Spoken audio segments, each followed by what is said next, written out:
Hello students. तो अभी तक हमने लिविंग वर्ड में 2 लेक्चर कवर कर लिए और ये हमारा लिविंग वर्ड का 3rd लेक्चर है। ये जो लेक्चर है वो लिविंग वर्ड का सबसे इम्पोर्टेंट लेक्चर कह सकते हो और इसमें बच्चों को बहुत ही ज़्यादा कन्फ्यूजन होती है।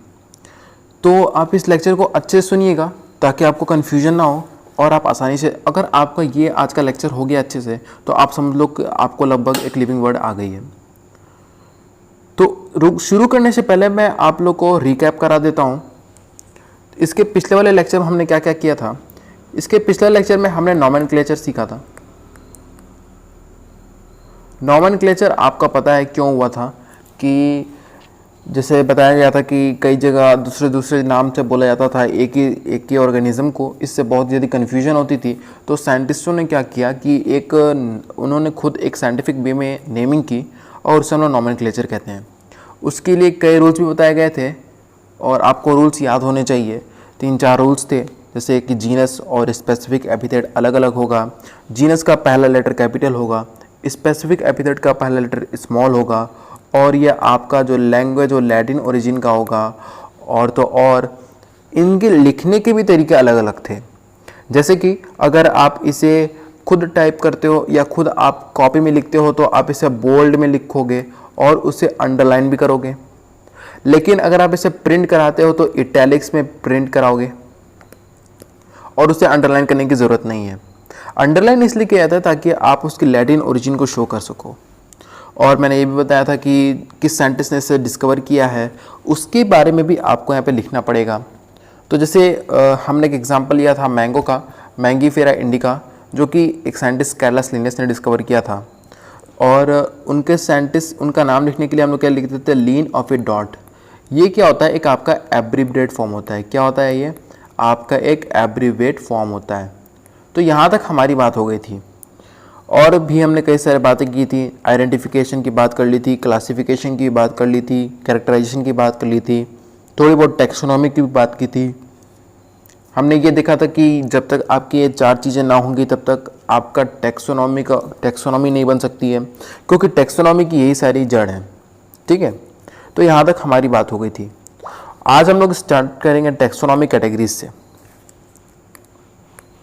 किससे स्टार्ट करेंगे हम लोग? टैक्सोनॉमी कैटेगरीज से स्टार्ट करूँगा। और मैं बता दूँ कि ये टॉपिक बहुत ही इंपॉर्टेंट है क्योंकि बच्चों को जल्दी समझ में आता नहीं है। चलो तो हम लोग स्टार्ट करते हैं टैक्सोनॉमी कैटेगरीज से।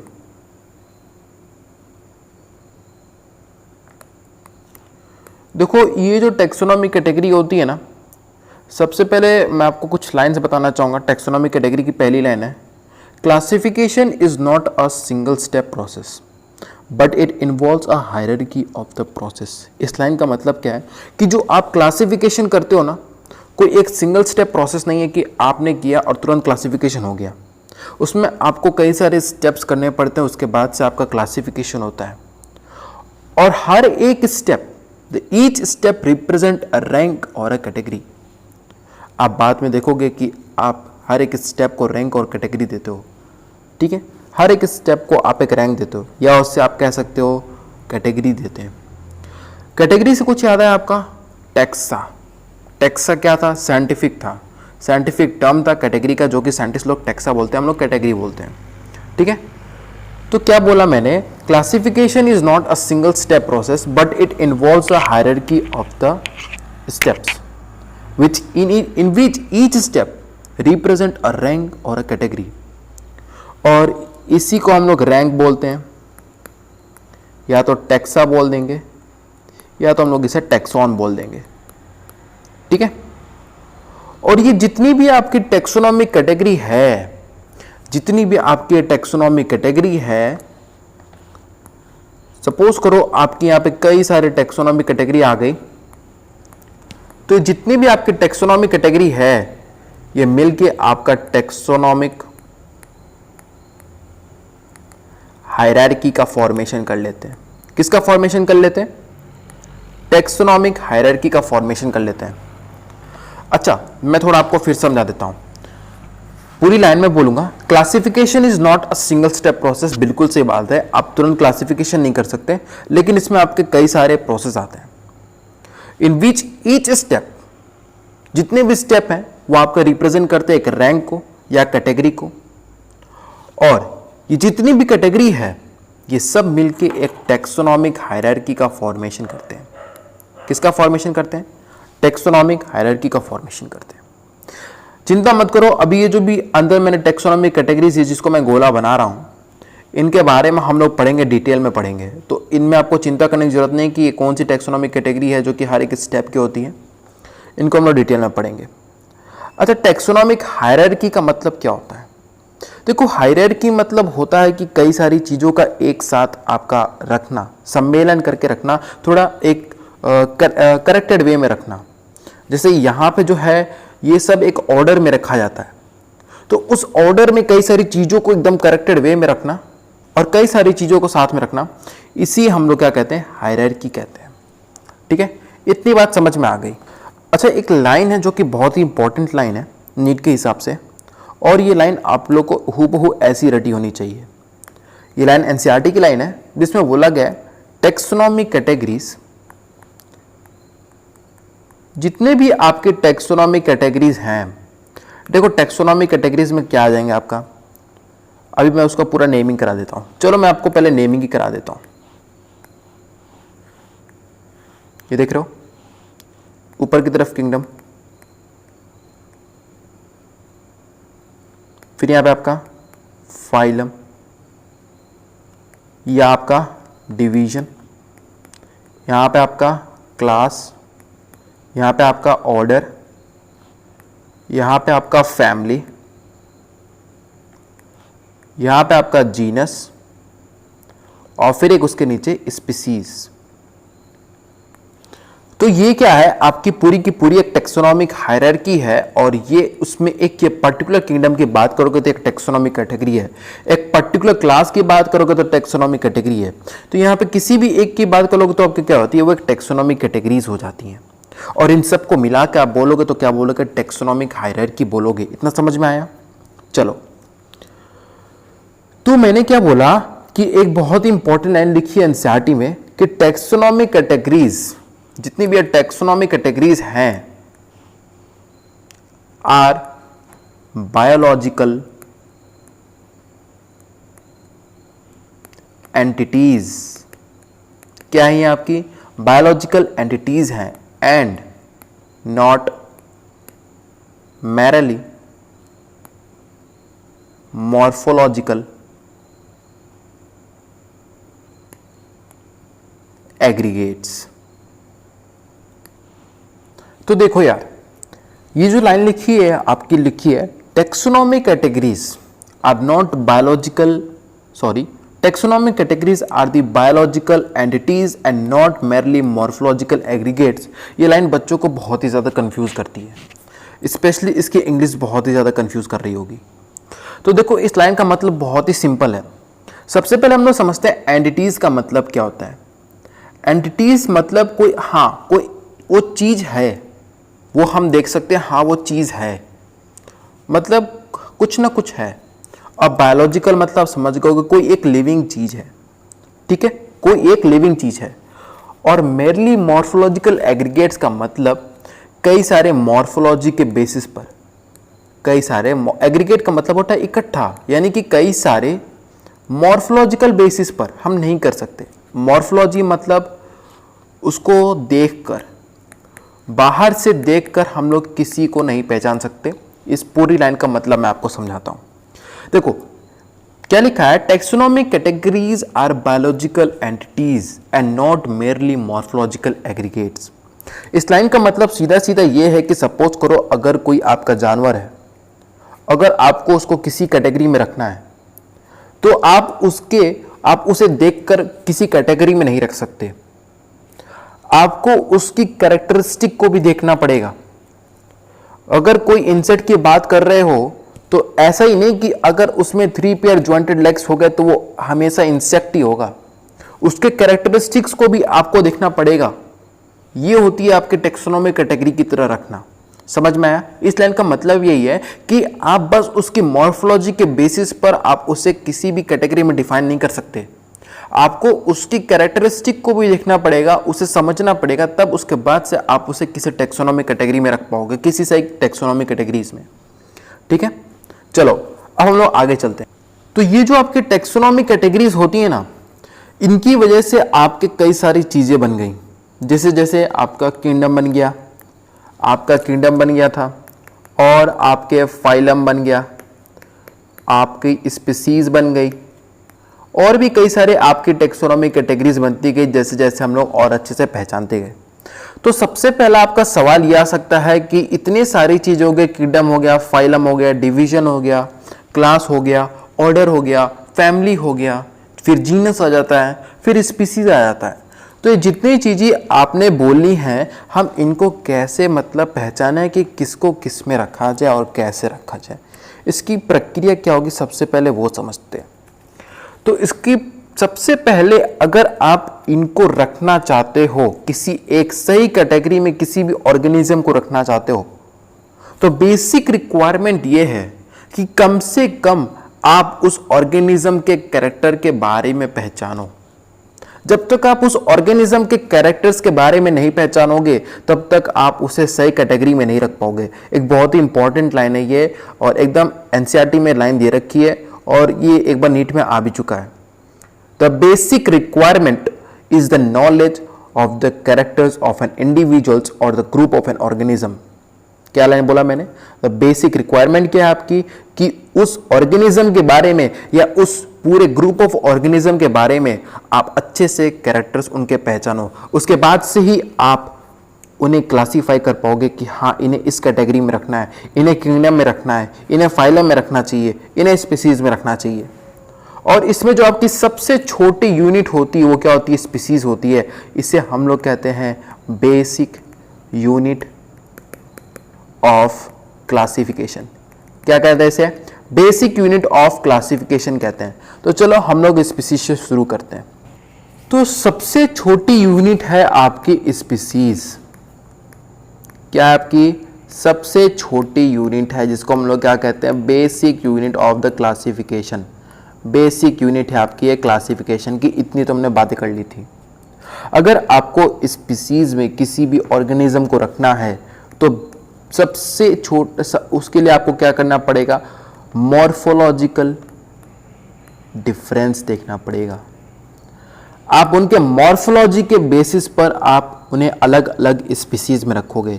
सपोज को हम लोग एग्जांपल लेते हैं, जैसे आपका हो गया मैंगीफेरा इंडिका हो गया, सोलेनम ट्यूबरोसम हो गया, पैंथेरा लियो हो गया। इसमें जो भी आपके नेम दे रखे हैं, इंडिका की बात कर लो, ट्यूबरोसम की बात कर लो, लियो की बात कर लो, ये आपका क्या बता रहे हैं? स्पेसिफिक एपिथेट बता रहे हैं, जिसमें आपका पहला लेटर क्या है? मैंगीफेरा हो गया, सोलेनम हो गया और पैंथेरा हो गया। वो आपके होते हैं जेनेरा, जिसको हम लोग क्या कहते हैं? जीनस भी कहते हैं, जिनके बारे में जस्ट स्पीसीज के बाद हम लोग पढ़ेंगे। और जो इसमें आपका पैंथेरा है, उनका वो एक जीनस है और उसमें कई सारे आपके स्पेसिफिक एपिथेट भी पाए जाते हैं। उसके बारे में हम लोग जीनस में और अच्छे से पढ़ेंगे। और सोलेनम की बात करोगे तो उसका भी वो एक जीनस है और उसमें भी कई सारे स्पीसीज पाए जाते हैं। ठीक है। और जो हम लोग ह्यूमन बीइंग हैं, वो किस स्पीसीज से बिलोंग करते हैं? सैपियंस से। किससे बिलोंग करते हैं? सैपियंस से। तभी तो कहा जाता है होमो सैपियंस। क्या कहा जाता है? Homo sapiens. चलो, ये स्पीसीज की बात हो गई। स्पीसीज में इतना ही आपको नॉलेज रखना है कि स्पीसीज आपकी बेसिक यूनिट है क्लासिफिकेशन की, और जीनस जो होता है वो ग्रुप ऑफ द स्पीसीज हो जाता है। और अगर इसमें आपको किसी भी ऑर्गेनिज्म को क्लासीफाई करके रखना है तो आप किसके बेसिस पे करोगे? एक मॉर्फोलॉजिकल डिफरेंस के बेसिस पे करोगे। और तो और हमने ये भी बात कर ली थी कि कई सारे जीनस है, उनमें डिफरेंट स्पीसीज है, जिसके बारे में हम लोग डिटेल जीनस वाले टॉपिक में पढ़ेंगे। और ह्यूमंस जो हैं वो स्पीसीज सेपियंस से बिलोंग करते हैं। किससे बिलोंग करते हैं? स्पीसीज सेपियंस से। तो हम लोग ने स्पीसीज की बात कर ली, अब हम लोग बात करते हैं जीनस की। तो जीनस में आपको मैंने इतना बता ही दिया कि जो जीनस है वो क्या है? आपका ग्रुप ऑफ द स्पीसीज है। क्या है जीनस? आपका ग्रुप ऑफ द स्पीसीज है। और तो और ये इसमें जो भी आपके स्पीसीज रखे जाएंगे वो थोड़े एक दूसरे से सिमिलर होंगे, तभी तो उनको एक सेम जीनस में रखोगे। जैसे इधर ये देखो कि सपोज करो आपका जीनस ए है और ये आपका दे रखा है जीनस बी दे रखा है, और अगर आप इसमें स्पीसीज की बात कर रहे हो तो इसमें आपके कई सारे स्पीसीज होने वाले हैं। सपोज करो ये जितने भी ब्रांच है वो एक स्पीसीज हैं, वो भी किस जीनस के एक हैं, और बी वाले ब्रांच के भी आपके कुछ स्पीसीज होंगे। तो जो ए के स्पीसीज हैं और बी के स्पीसीज हैं उनमें उतनी सिमिलैरिटी आपको नहीं मिलेगी जितनी आपको सिमिलैरिटी जीनस ए के डिफरेंट स्पीसीज में ही मिल जाएगी। ठीक है, ये लाइन दे रखी है एनसीईआरटी में, जीनस की पहली लाइन है जिसमें बच्चे बहुत ही ज़्यादा कंफ्यूज हो जाते हैं। इसलिए मैंने आपको जो समझा दिया कि जो जीनस है, सपोज कर लो एक जीनस ए दे रखा है आपका यहाँ पे और एक आपका जीनस बी दे रखा है, उसमें आपके डिफरेंट स्पीसीज दे रखे हैं।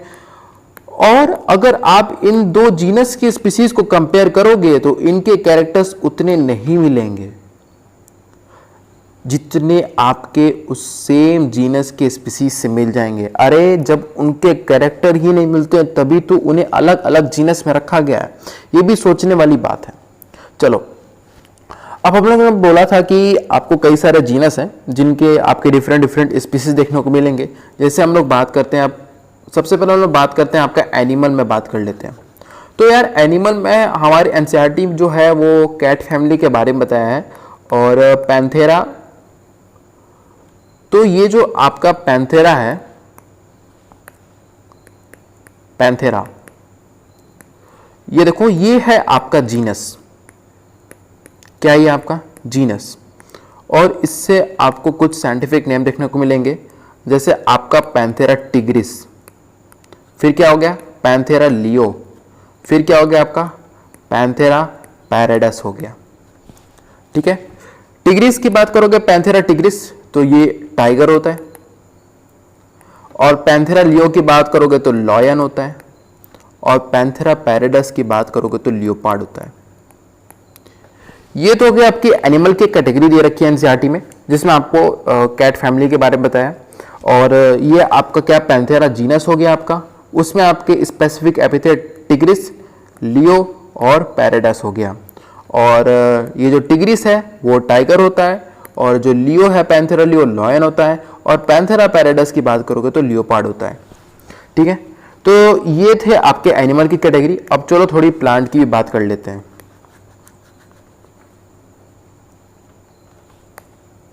देखो यार, प्लांट में आपका जो जीनस की बात किया है वो है थोड़ी आपकी पोटैटो फैमिली से है। सोलेनम, सोलेनम एक आपका जीनस है और उसमें आपके स्पीसीज आते हैं जैसे कि निग्रम आ गया, मेलोंगिना आ गया, और इटसेल्फ पोटैटो भी आ गया, और ब्रिंजल भी आ गया। चिंता मत करो, ये जितने भी साइंटिफिक नेम आने वाले हैं ये सब आपको आगे देखने को मिलेंगे मॉर्फोलॉजी चैप्टर में। तो जीनस में इतनी बातें थी, और चलो हम लोग बात करते हैं, अब फैमिली की बात करते हैं। देखो यार, देखो जैसे जैसे आपका ऑर्डर बढ़ते जा रहा है, जैसे हम लोग स्पीसीज के ऊपर गए तो आपका जीनस आ गया, फिर उसके बाद से आपकी फैमिली आ रही है। तो ऑब्वियस सी बात है कि आपका जो फैमिली है उसमें आपके कई सारे ग्रुप ऑफ द जीनस पाए जाएंगे, और वही यहाँ पे हो भी रहा है। इसमें आपका जो है एक फैमिली है, उसमें आपके कई सारे जीनस हैं। तो यार फैमिली को अगर हमें सही से कैरेक्टराइज करना है तो हम लोग कैसे करेंगे यार? फैमिली में हम लोग किसे देखेंगे? वेजिटेटिव कैरेक्टर को देखेंगे और रिप्रोडक्टिव कैरेक्टर को देखेंगे। देखो यार, देख तो दोनों कर रहे हैं, लेकिन अगर कभी सवाल आ जाए नीट में कि फैमिली से हम लोग किस कैरेक्टर को कंसीडर करेंगे, और ऑप्शन में आपका वेजिटेटिव कैरेक्टर, रिप्रोडक्टिव कैरेक्टर दे रखा हो, और एक XYZ कैरेक्टर, और एक none of the above option दे रखा हो, तो आपका आंसर जाएगा रिप्रोडक्टिव कैरेक्टर। देखो ऐसा क्यों है? देखो आपको तो दे रखा है वेजिटेटिव कैरेक्टर और रिप्रोडक्टिव कैरेक्टर, और मैं आपको बता दूं कि अगर बोथ ऑप्शन दे रखा है तो आप बोथ मारोगे। वेजिटेटिव कैरेक्टर उतना सही नहीं है जितना रिप्रोडक्टिव कैरेक्टर है। ऐसा क्यों है कि सपोज करो आपका कोई सीजनल चेंज हो जाता है, तो सीजनल चेंज में आपकी थोड़ी अपीयरेंस पे असर आ सकता है। आपकी अपीयरेंस पे असर आ जाएगा, या कोई ऑर्गेनिज्म है उसकी अपीयरेंस पे थोड़ा असर आ जाएगा, उसका वेजिटेटिव कैरेक्टर तो चेंज हो जाएगा। सीजनल के साथ ये थोड़ा फ्लेक्सिबल होता है, चेंज हो जाता है। लेकिन अगर हम लोग बात करेंगे रिप्रोडक्टिव कैरेक्टर की, तो ये आपका चेंज नहीं होता है। तो रिप्रोडक्टिव कैरेक्टर वही बनाया हुआ है, लेकिन वेजिटेटिव कैरेक्टर आपका सीजनल के साथ चेंज होता रह रहा है। तो कौन सही चीज होगी अगर आपको कोई क्लासिफिकेशन करना है? ऑब्वियसली रिप्रोडक्टिव कैरेक्टर, जो कि चेंजेस नहीं शो कर रहा है आपका सीजन के साथ। ठीक है, चलो इसमें लोग कुछ एग्जांपल की बात कर लेते हैं। तो आपका जो सोलेनम हो जाता है, सोलेनम मैं आपको बताया था कि एक स्पीसीज है। फिर आपका हो जाता है पेट्यूनिया हो जाता है, ये भी एक आपकी स्पीसीज है। और एक डटूरा हो जाता है, दतूरा। इन तीनों को हमने एक फैमिली में रखा है जिसका नाम होता है आपका सोलेनेसिएई। देखो, फैमिली को कभी भी आपको अगर पहचानना हो तो लास्ट में आपका क्या लगा होगा? ई ए ई। लास्ट में आपका क्या लगा होगा? सोलेनेसी। फिर आता आपका फैबेसी, ब्रेसिकेसी, लेग्यूमिनेसी। ये सब आप पढ़ोगे बाद में। तो अगर आपको किसी भी फैमिली को पहचानना हो तो ई ए ई आप देख लो, आपका काम हो जाएगा। जैसे इसमें भी आपके कई सारे एग्जाम्पल आएंगे। अगर आपको लिविंग वर्ड में आगे की तरफ एक टेबल देर बना हुआ है। तो चलो, ये तो बात हो गई थी, अगर आपकी प्लांट की बात हो गई थी, सोलेनेसी प्लांट, सोलेनेसी फैमिली हो गई, और ये आपकी प्लांट की बात हो रही थी। अब थोड़ी हम लोग एनिमल की बात कर लेते हैं। तो एनिमल्स की बात करेंगे तो जो हमने बात की थी, पैंथेरा की बात की थी, उस पैंथेरा में आपका क्या आ गया था? टाइगर आ गया था, और आपका यहाँ पे लॉयन भी आ गया था, और तो और आपका यहाँ पे लियोपार्ड भी आ गया था। लेकिन जो आपकी बिल्ली होती है उसे डिफरेंट जीनस में रखा जाता है जिसका नाम होता है फेलिस। क्या होता है? फेलिस। और इसको एक डिफरेंट जीनस, जो कि एक टाइगर है, लॉयन है उसमें, और लियोपार्ड है उसमें, पैंथेरा होता है, और कैट को एक अलग कैटेगरी फेलिस में रखा जाता है। लेकिन जब बात आती है फैमिली की, तो इन लोग की फैमिली सेम हो जाती है, और उस फैमिली का नाम है फेलिडेई। क्या नाम है? फेलिडेई। इस फैमिली में आपके टाइगर, लायन, लियोपार्ड तो पाए जाएंगे ही पाए जाएंगे, और आपके कैट भी में पाए जाएंगे। अच्छा, जो डॉग होती है उसकी जो फैमिली होती है वो होती है कैनिडेई। क्या होती है? कैनिडेई। इतनी सारी बातें हो गई फैमिली की, और फैमिली आपकी ख़त्म होती है। फिर हम लोग बात करते हैं ऑर्डर्स की। देखो यार, ऑर्डर शुरू करने से पहले मैं आपको कुछ बात बताना चाहता हूँ। देखो, मैं बहुत मेहनत कर रहा हूँ ताकि ये चैनल ग्रो हो और सबको एक फ्री एजुकेशन मिल सके। और ऐसा नहीं कि मैं आपको बेकार पढ़ा रहा हूँ, मुझे ही पता है मैं इस पर मेहनत कर रहा हूँ। मैं आप लोग को पढ़ाने से पहले एक बार खुद पढ़ के आता हूँ, और मैं एक नीट का स्टूडेंट हूँ जो कि नीट क्वालिफाई कर चुका है। ठीक है, और मैंने यूट्यूब के डिस्क्रिप्शन में लिंक दे रखा है टेलीग्राम चैनल का, आप उससे ज्वाइन हो सकते हैं। और वहाँ पे मैं आपको कुछ ट्रिक्स भी बताता रहूँगा। जैसे जैसे आपका चैप्टर ख़त्म हो जाएगा मैं आपको कुछ शॉर्ट ट्रिक्स बताता रहूँगा। और अगर सपोज़ करो किसी भी किसी टीचर का मुझे नोट्स पसंद आ गया, या मुझे कोई नोट्स लगा कि सही है, ये आप लोगों के साथ शेयर करना चाहिए, तो मैं आप लोग को शेयर कर दूँगा। ठीक है, इतनी बातें थी बतानी मुझे आपको। और आप इंस्टाग्राम पे भी मुझे फॉलो कर सकते हो, वहाँ पे भी मैं आपको शॉर्ट नोट्स प्रोवाइड करता रहूँगा जैसे जैसे आपके चैप्टर ख़त्म होते रहेंगे। ठीक है, कुछ नहीं, ज़्यादा कुछ ऐसे नोट्स नहीं होंगे, ट्रिक वाले नोट्स होंगे कि सपोज़ कर आपको ट्रिक्स याद हो जाए, कई सारी चीज़ें। चलो अब हम लोग शुरू करते हैं।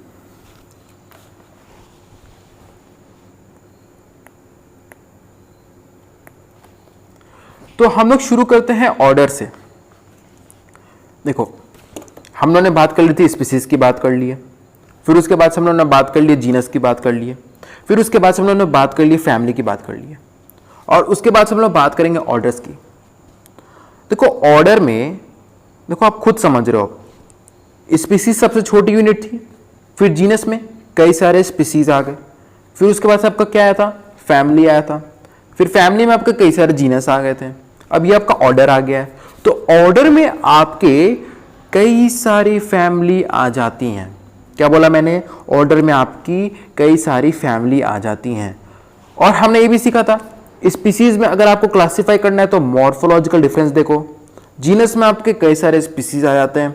अगर आपको फैमिली में करना है तो वेजिटेटिव कैरेक्टर और रिप्रोडक्टिव कैरेक्टर देखो। और ऑर्डर्स की बात करोगे तो यहाँ पे आपका वेजिटेटिव और रिप्रोडक्टिव से नहीं काम चलेगा, एग्रीगेट्स ऑफ कैरेक्टर्स देखो। क्या देखोगे? Aggregates of the characters.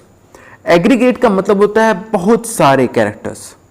अब खाली आपका वेजिटेटिव और रिप्रोडक्टिव नहीं, जितने कैरेक्टर्स आप देख सकते हो वो देखो उतने सही हैं। एग्रीगेट्स का ये मतलब होता है पूरे कैरेक्टर्स को इकट्ठा कर लेना और उनके बाद से उन कैरेक्टर्स के हिसाब से उन्हें एक कैटेगरी में रखना। तो चलो हम लोग ऑर्डर्स की बात करते हैं इसमें। तो ऑब्वियसली आपकी एक हायर कैटेगरी होती है फैमिली से, ठीक है।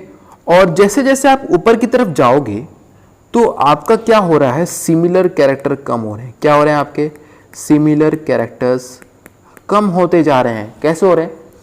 जैसे आपकी स्पीसीज चल रही थी तो उसमें आपके कैरेक्टर्स बहुत ही ज़्यादा मिल रहे थे। उसके बाद से हम लोग जीनस पे आए तो जीनस में आपकी कई सारे स्पीसीज हो गई। तो ठीक है यार, कैरेक्टर्स तो मिल रहे थे लेकिन उतने नहीं मिल रहे थे, लेकिन हाँ इतने मिल रहे थे कि उन्हें एक सेम जीनस में रखा जाए। फिर आप खुद देखियो कि आपकी टाइगर जो लॉयन है इन सब की जीनस अलग थी और कैट की जीनस अलग थी, लेकिन उनको सेम फैमिली में रखा गया। देखो यार, आप भी टाइगर को जानते हो और कैट को भी जानते हो, थोड़े बहुत मिलते हैं लेकिन इतने भी नहीं मिलते हैं। इतने ही नहीं मिलते हैं इसलिए तो उन लोग को एक अलग जीनस में रखा गया।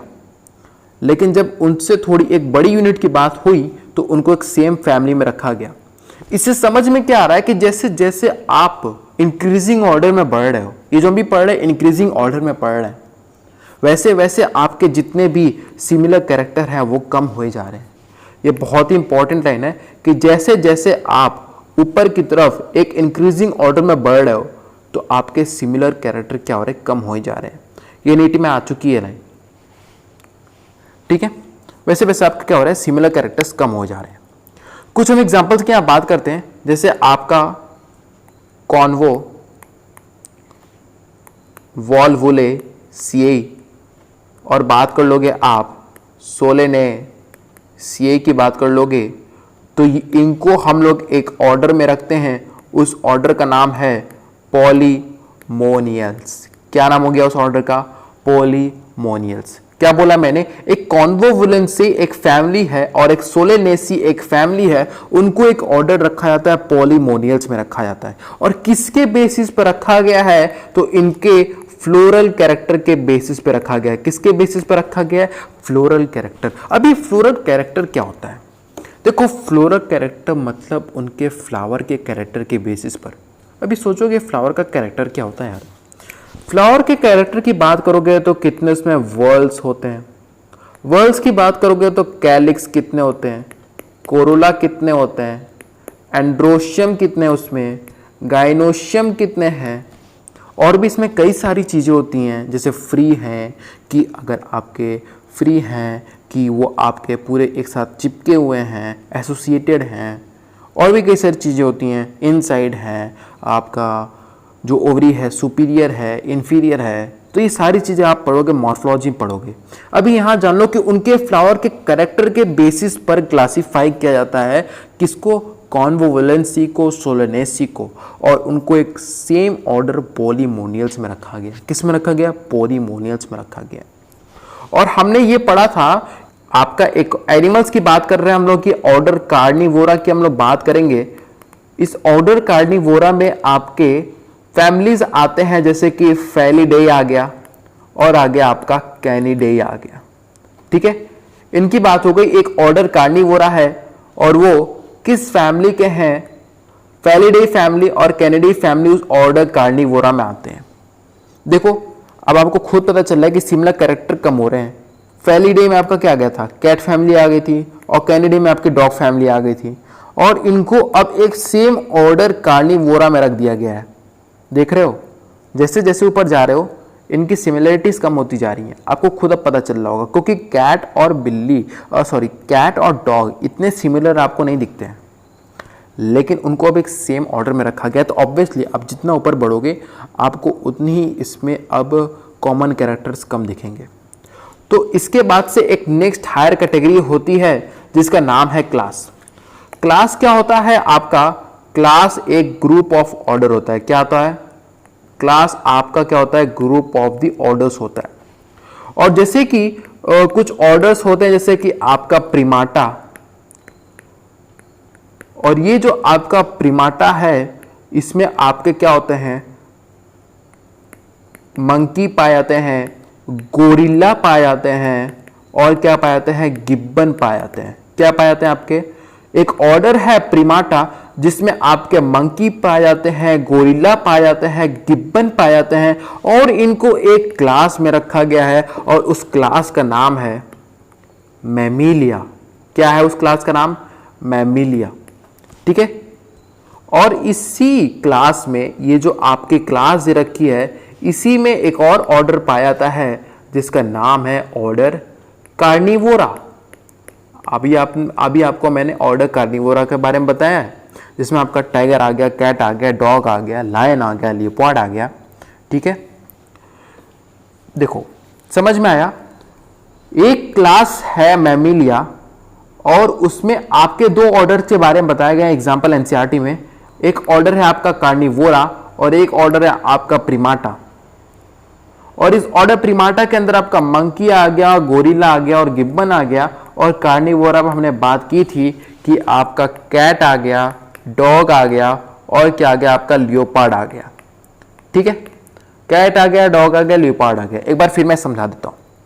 आपका क्लास है, क्लास एक मैमिलिया है, एग्जाम्पल की बात हो रही है। क्लास एक मैमिलिया क्लास, उसके अंदर दो ऑर्डर्स, एक ऑर्डर कार्निवोरा, एक ऑर्डर प्रिमाटा। उस ऑर्डर प्रिमाटा के अंदर आपको मंकी, गोरिल्ला, गिब्बन, और उस कार्निवोरा के अंदर कैट, डॉग और लियोपार्ड। तो ये आपकी क्लास की बात हो गई। अब क्लास के बाद से हम लोग बात करते हैं फाइलम के बारे में बात करते हैं। तो देखो यार, खुद आप समझ रहे हो कि अब जो आपका फाइलम होने वाला है ना, वो आपका कई सारे क्लास से मिलकर बना होगा। और मैं बता दूं कि फाइलम के साथ साथ आपका फाइलम कह दो या तो डिवीजन कह दो। अब आप ये सोच रहे हो कि फाइलम ही कह देते, दो नाम क्यों दे दिए गए? एक तो वैसे ही नाम याद करने में हमें तकलीफ होती है ना, बहुत होती है भाई। तो चलो, फाइलम हो गया और एक आपका डिवीजन हो गया। ऐसा दो नाम क्यों दिए गए? जो फाइलम होता है ना, वो किसके लिए होता है? एनिमल्स के लिए होते हैं। किसके लिए होते हैं? आपके एनिमल्स के लिए होते हैं। और डिविजन्स होते हैं प्लांट्स के लिए होते हैं। समझ में आया क्यों दो नाम दिए गए? जो फाइलम है वो आपके एनिमल्स के लिए होते हैं और जो आपके डिविजन्स हैं वो प्लांट के लिए होते हैं। जैसे कि हम इसमें बात करेंगे तो आप ना पढ़ते हो ना उसमें कि आपका फाइलम आर्थ्रोपोडा हो गया, फाइलम आपका क्या हो गया? कॉर्डेटा हो गया। तो उस फाइलम कॉर्डेटा में हमने पढ़े थे क्लास मैमिलिया। आगे पढ़ोगे आप ये सब एनिमल किंगडम में पढ़ोगे। थोड़ा मैं आपको ब्रीफ प्रीव्यू दे देता हूँ। या आपका फाइलम की बात करते हैं तो फाइलम में चलो हम एक एग्जाम्पल ले लेते हैं। फाइलम कॉर्डेटा की बात करते हैं। अब इस फाइलम कॉर्डेटा के अंदर आपका क्या पाया गया? आपका क्लास पाए गए, कई सारे क्लास पाए गए। कुछ एग्जांपल्स मैं लूँगा, ज़्यादा नहीं लूँगा वरना आप कंफ्यूज हो जाओगे। क्लास एक होती है आपकी मैमिलिया पाई जाती है, पीसेस पाई जाती है, एव्स पाई जाती है। थोड़ा आपको अभी आइडिया आ रहा होगा। पीसेस यानी कि मछली होती है, एव्स यानी कि बर्ड्स होते हैं, फिर आपका रेप्टिलिया होता है यानी कि रेप्टाइल्स होते हैं। और आगे बात करेंगे हम लोग एनिमल किंगडम में, इसके बारे में बात करेंगे। तो क्या था कि फाइलम में कॉर्डेटा है, उसके अंदर आपका एक क्लास है, उस क्लास में आपके ये पाए जा रहे हैं। ठीक है। तो यार हम लोग बात करते हैं डिवीजन की बात करते हैं। अब डिवीजन प्लांट के लिए यूज होता है और इससे ज़्यादा आपके एनसीईआरटी में इसके बारे में दे भी नहीं रखा है और आपको इसके बारे में ज़्यादा जानना भी नहीं है। ठीक है। देखो हमें उतना ही पढ़ना है जितना हमसे सवाल लग जाए। और चिंता मत करिए, मैं आपको कुछ भी एक्स्ट्रा नहीं पढ़ाऊँगा। मैं आपको इतना पढ़ाऊँगा कि अगर आप पढ़ के जाते हो और वो पेपर एनसीईआरटी से आता है तो आपका 360 में 360 आएगा। ठीक है। अब हम लोग बात करते हैं किंगडम के बारे में। देखो यार, अब ये होती है आपकी सबसे हाईएस्ट कैटेगरी होती है। आप पढ़े हो ना, kingdom plant, kingdom Animalia, kingdom fungi. तो आपको खुद समझ में आ रहा होगा, आप सबसे अब हाईएस्ट कैटेगरी पर आके हो। अब आपको कुछ ही क्लासिफाई करने को है, अब आप क्या कर दो, प्लांट कर दो और एनिमल कर दो, इससे ज़्यादा आपका क्लासिफिकेशन करने का यहाँ पे कुछ भी नहीं बचा है, ठीक है। फिर किंगडम के बाद आप फाइलम पे आते हो। फाइलम में आपका बताया था मैंने, आपका मैमिलिया बताया था, सॉरी फाइलम में आर्थ्रोपोडा, कॉर्डेटा, इन सब के बारे में बताया था। फिर उसके अंदर क्लास है। तो ऐसे से ऐसे आपका उधर नीचे चलते जाओगे, नीचे चलते जाओगे। आपको किंगडम प्लांट ही समझ में आ गया होगा, क्योंकि उसमें आपको प्लांट के बारे में बात होगी, और किंगडम एनिमिला की बात करोगे तो उसमें एनिमल के बारे में बात होगी, ठीक है। और कुछ हम लोग इसमें बात कर लेते हैं असेंडिंग और डिसेंडिंग ऑर्डर के बारे में। वैसे मैं आपको असेंडिंग और डिसेंडिंग ऑर्डर के बारे में तो समझाया हूँ कि ये है आपका क्या है, याद करो, ये आपकी है टेक्सोनॉमिकल हायरार्की है। क्या आपकी है? टेक्सोनॉमिकल हायरार्की है, ठीक है। अभी क्लास के शुरुआत में तो टेक्सोनॉमिकल हायरार्की सीखी थी। यहाँ पे आपका मैंने बताया था किंगडम के बारे में बताया था, यहाँ पे आपका फाइलम बताया था, या तो डिवीजन कह दोगे, क्लास इधर की तरफ, यहाँ पे ऑर्डर हो गया, फिर यहाँ पे आपकी आती है फैमिली आती है, फिर यहाँ पे आती है आपकी जीनस, फिर यहाँ पे आती है आपकी स्पीसीज आती है। तो ये तो सब आपकी एक टेक्सोनॉमिक कैटेगरीज थी, और ये आपकी क्या आती है? टेक्सोनॉमिकल क्या थी? आपकी हायरार्की थी। क्या थी? टेक्सोनॉमिकल हायरार्की थी। तो ये देख रहे हो आपकी स्पीसीज से किंगडम की तरफ जा रहे हो, तो आप एक इंक्रीजिंग ऑर्डर में जा रहे हो। किस में जा रहे हो? आप एक इंक्रीजिंग ऑर्डर में जा रहे हो, और इसी को हम लोग क्या कहते हैं? Ascending order. क्या कहते हैं यार? असेंडिंग ऑर्डर कहते हैं, ठीक है। हमने क्या कह दिया? इसे असेंडिंग ऑर्डर कह दिया। और मैं आपको बार बार हर एक कैटेगरी में बताया हूं कि आप ऊपर की तरफ जाओगे तो आपके जो कॉमन कैरेक्टर्स हैं वो कैसे हो जाएंगे? आपके कम हो जाएंगे। क्या हो जाएंगे? आपके कम हो जाएंगे। अब इसके बाद से हम लोग बात करेंगे उस टेबल के बारे में बात करेंगे, जो कि बहुत ही इंपॉर्टेंट टेबल है, और वो टेबल आपको पूरी की पूरी लर्न होनी चाहिए। क्योंकि देखो यार, नीट 2021 में भी उससे सवाल आया है, और वो बहुत ही इंपॉर्टेंट टेबल है, और बच्चे उसको बार बार छोड़ देते हैं ये सोच के कि यार इतनी मतलब याद नहीं होती टेबल, तो बच्चे उसको याद भी नहीं करते हैं। चलो सबसे पहले हम लोग थोड़ा इसमें इस समय अच्छी राइटिंग लिखेंगे। इधर हम लोग लिखेंगे उसका बायोलॉजिकल नेम लिखेंगे, जो भी हम लोग बात करेंगे एग्जाम्पल उसका बायोलॉजिकल नेम इधर की तरफ लिखते हैं, और इधर की तरफ उसकी जीनस लिखेंगे। सॉरी फॉर दैट, ठीक है। यहाँ पे हम लोग लिखेंगे जीनस, सीधी नहीं बनती यार, ये बनी सीधी। चलो यहाँ पर हम लोग इसके जीनस के बारे में लिखेंगे, और यहाँ पर हम लोग लिखेंगे फैमिली के बारे में। फिर यहाँ पे लिखेंगे हम लोग ऑर्डर, फिर यहाँ लिखेंगे क्लास,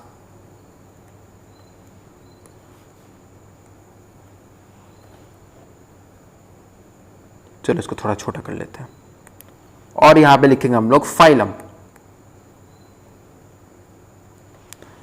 तो ये आपकी बात हो गई, और यहां पे आपके कुछ एग्जांपल्स दे रखे हैं।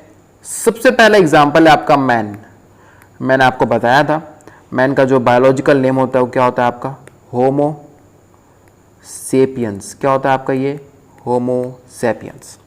इसमें जीनस की बात करोगे तो आपका होमो हो गया। और देखो यार, फैमिली तो अगर आपकी मैच दी फॉलोइंग आती है तो मैं आपको जो ट्रिक बता रहा हूं उससे करो तो आपका इजीली हो जाएगा। इसको तो आप जीनस में होमो लिखो, और फैमिली की बात करोगे तो क्या हो जाएगा आपका? ये थोड़ा सिमिलर और मिलता जुलता है, होमोनिडेई। क्या? होमोनिडेई। उसके बाद से हम लोग आगे बात करेंगे, इसमें ऑर्डर्स के बारे में बात करेंगे। तो जो ये आपका ऑर्डर है आप खुद सोच के देखो, मैंने बताया था आपको मंकी, गोरिल्ला, गिब्बन, हाँ हम लोग उसी ऑर्डर के हैं। हम लोग बोलते हैं ना कि हमारे पूर्वज पहले बंदर थे, तो ऑर्डर हम लोग किसके हैं? प्रीमाटा के हैं। फिर क्लास क्या था हम लोग का? मैमिलिया था। क्या था क्लास? मैमिलिया था। और उसके बाद से हम लोग फाइलम की बात करेंगे तो आपका फाइलम क्या था? कॉर्डेटा में हम लोग आते हैं। किस में आते हैं? कॉर्डेट्स हैं, तो हम लोग फाइलम कॉर्डेट्स में आ रहे हैं, कॉर्डेटा में आ रहे हैं। तो ये आपका एक मैन एग्जाम्पल हो गया। फिर उसके बाद से आपका एग्जाम्पल आता है हाउस फ्लाई का आता है। देखो इसके बाद से आ गया आपका हाउस फ्लाई। हाउस फ्लाई का साइंटिफिक नेम क्या होता है आपका? मस्का। देखो यार मैं इसमें रूल नहीं फॉलो कर पा रहा क्योंकि जगह कम है।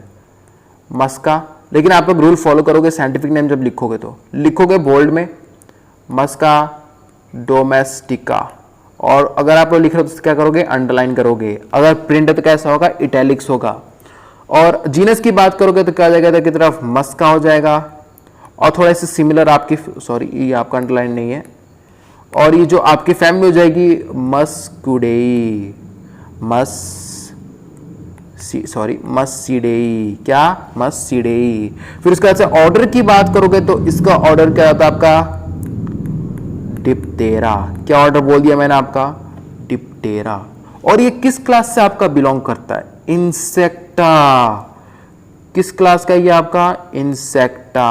और फाइलम, किस फाइलम में आपके इंसेक्ट आते हैं, आर्थ्रोपोडा,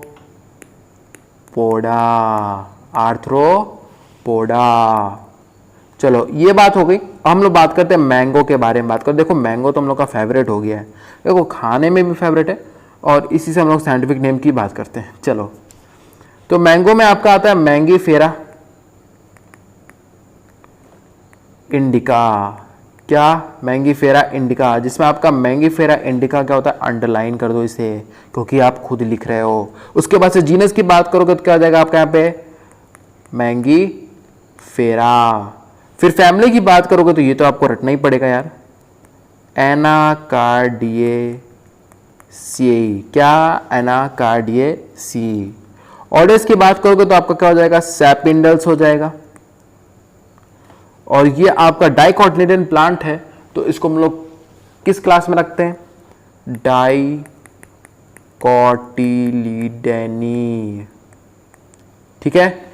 और किस फाइलम में रखोगे आप इसे, एक एंजियोस्पर्म प्लांट है तो हम लोग किस में रखेंगे, एंजियोस्पर्म में। और फिर हम लोग बात करते हैं आपका, और आगे बात करेंगे तो एक लास्ट है आपका वीट। वीट की साइंटिफिक नेम की बात करोगे तो आपका ट्रिटिकम एस्टिवम, और इसके जीनस की बात करोगे तो आपका क्या हो जाएगा, ट्रिटिकम। आपको खुद साइंटिफिक नेम से ही पता लग रहा होगा। फिर फैमिली की बात करोगे, देखो ऊपर क्या था आपका, एनाकार्डियेसी था, इधर की तरफ आपका पोएसिएई। और ऑर्डर्स की बात करोगे तो पोएल्स। फिर हम लोग क्लास की बात करेंगे तो आपका मोनोकॉट से बिलोंग करता है, तो मोनोकॉटिलिडेनी। और फैमिली की बात करोगे तो आपका क्या हो जाएगा, एंजियोस्पर्म। चलो देखो मैं आपको कुछ इसमें आपको याद कराता हूँ, थोड़ा सा कोशिश करता हूँ याद कराने का, आपको याद हो जाए तो और अच्छी बात है। सबसे पहले हमने बात की मैन की बात की, तो वो हमारी बात हो रही है तो याद तो होना ही चाहिए। मैन साइंटिफिक नेम आपका होमो सैपियंस हो गया। जीनस की बात करोगे तो होमो, इसकी जो फैमिली है होमोनिडेई, थोड़ा जीनस से मिलता जुलता नाम दिया गया है, होमोनिडेई। ऑर्डर प्रीमाटा हो जाता है आपका, जिससे आपके पूर्वज याद कर लो। पूर्वज आपके कौन थे, हम लोग के, हम ही लोग के, अरे हम भी उसमें हैं पूर्वज में आपके, सॉरी हम भी क्या थे, बंदर थे, और जो भी थे आपके गोरिल्ला, गिब्बन, तो उन्हीं से ऑर्डर है आपका ये प्रीमाटा। और हम लोग इतना तो जानते हैं कि हम लोग मैमल क्लास से बिलोंग करते हैं, तो क्लास हो गया आपका मैमिलिया। और हम लोग में वर्टिब्रेट्स पाए जाते हैं और वो कॉर्डेट्स होते हैं, तो इसलिए लोग क्या कहते हैं, कॉर्डेटा हम लोगों को कहा जाता है। ये समझ में आ गया। हाउस फ्लाई की बात करते हैं तो साइंटिफिक नेम आपका मस्का डोमेस्टिका, और इसके जीनस की बात करोगे तो मस्का, और फैमिली की बात करोगे तो मस्किडेई हो जाता है। और ऑर्डर की बात करोगे तो डिप्टेरा, याद करना पड़ेगा यार, ऑर्डर डिप्टेरा। और क्लास की बात करोगे तो आपका क्या हो जाएगा, इंसेक्टा, क्योंकि एक इंसेक्ट से बिलोंग करता है। और इंसेक्ट किस फाइलम से बिलोंग करेंगे, arthropoda, the largest phylum of the animal kingdom. हम लोग बात करेंगे इसके बारे में और अच्छे से एनिमल किंगडम में। चलो अब हम लोग बात करते हैं मैंगो की बात करते हैं, तो मैंगो आपका Mangifera indica, Mangifera genus, Anacardiaceae इसका हो जाएगा फैमिली। और ऑर्डर की बात करोगे तो सैपिंडल्स, और क्योंकि डाइकोटिलिडन प्लांट है तो आपका क्लास डाइकोटिलिडने, और एंजियोस्पर्म से बिलोंग करता है तो एंजियोस्पर्म में। वीट की बात करोगे तो ट्रिटिकम एस्टिवम, और यहाँ पे ट्रिटिकम, देखो यहाँ पे देखो पोएसी है तो आप इजीली से पोएल से याद कर सकते हो, और मोनोकॉटिलिडन प्लांट है तो मोनोकॉटिलिडन ही हो जाएगा, और एक आपके एंजियोस्पर्म फैमिली से बिलोंग करता है। ठीक है। देखो यार, देखो नीट में हर बार आपसे ये मैच द फॉलोइंग नहीं पूछेगा, क्योंकि हर बार जब भी इससे पूछे तो मैच द फॉलोइंग ही पूछा है। आप कुछ यहाँ पे गौर करके भी चलो, ये भी पूछ सकता है कि मैंगो आपका डाइकॉट है कि मोनोकॉट है, वीट आपका डाइकॉट है कि मोनोकॉट है, ये भी आपसे वो पूछ सकता है। तो आपको हर तरीके से तैयार रहना पड़ेगा, क्योंकि एनटीए का अब तो कोई भरोसा ही नहीं रहा है, कुछ उसका समझ ही में नहीं आता मुझे तो। ठीक है, बच्चों को बस परेशान करना चाहता है हर साल कुछ नया निकाल के। ठीक है, तो आप देखो अच्छा क्वेश्चन भी हो जाएगा कि मैंगो आपका डाइकॉट है कि मोनोकॉट है। देखो वीट तो नॉर्मली सबको पता होता है, मैंगो डाइकॉट लेने आप क्लासेस के पता कर सकते हो।